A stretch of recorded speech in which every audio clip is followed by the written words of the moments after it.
Elias, just before the break, you talked about Tinder. Before you start, I just would like for you to tell people, what is for people Tinder? at home, what is Tinder? What exactly is Tinder? Well, Tinder is an app for iPhone, Android phones. It's for your smartphone, and using your phone's GPS, it lets you meet people that are nearby. So you can see photos of people, as you can see these photos coming by, and say if you like that person, and then if they also like you, you can meet up and date and have relationships. So it's a dating app, uses all these new technologies. Now, so polite, that Elias Makos. I am.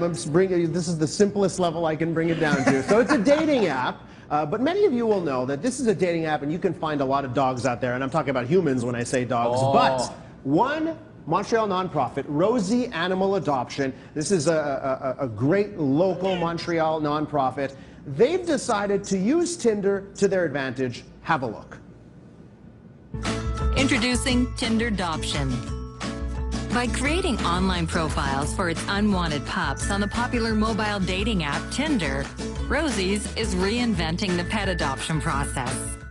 This fun app. So Rosie's Animal Adoption was founded in 2001. It's not a shelter. All the dogs that are with Rosie are actually placed in foster homes. They don't get any government funding. They rely on donations. So what actually happened here, a marketing advertising company, Dentsu Boss, came to them and said, hey, we want to do something for a nonprofit, and came up with this campaign where they would match, where they'd create profiles for their dogs and then put it on the Tinder site. So now people in Montreal opening up their Tinder app, they're flipping through actual humans, and then they'll see a dog that shares their interests. So pretty incredible campaign. And I actually talked to Rosie Animal Adoption. Actually, I spoke to Zina Hussein, who's the events and communications manager for Rosie Animal Adoption. I asked them what kind of response they've been getting.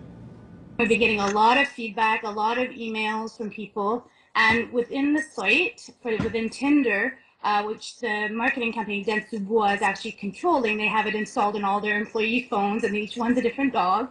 They're actually getting messages from people who are interested and wanting to find out more.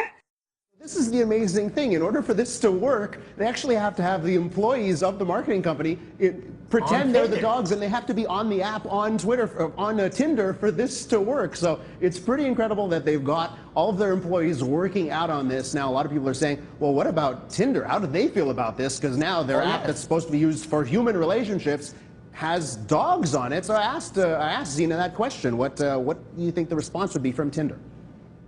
And our standpoint is if Tinder has an issue, obviously we'll take it down, but we can't see why they would. It's a lot of publicity for Tinder as well.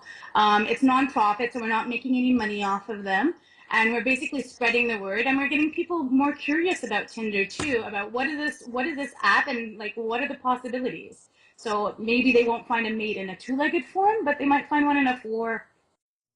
So there you go, maybe a four-legged date and not a two-legged date. Go check it out. The video is up on YouTube. Is this Rosie the guy Animal Adoption. There you go. Yeah, he might be. You may want to hook up with that dog. And go check out their site as well. Rosie Animal Adoption, great local Montreal nonprofit. Tinder being put to good use. Tinder creating love relationships everywhere, Joanne. Really? Do you find love on Tinder? I have not. When you're trying to adopt a dog, maybe you are. All right, that's a really good. Thank you, Elias.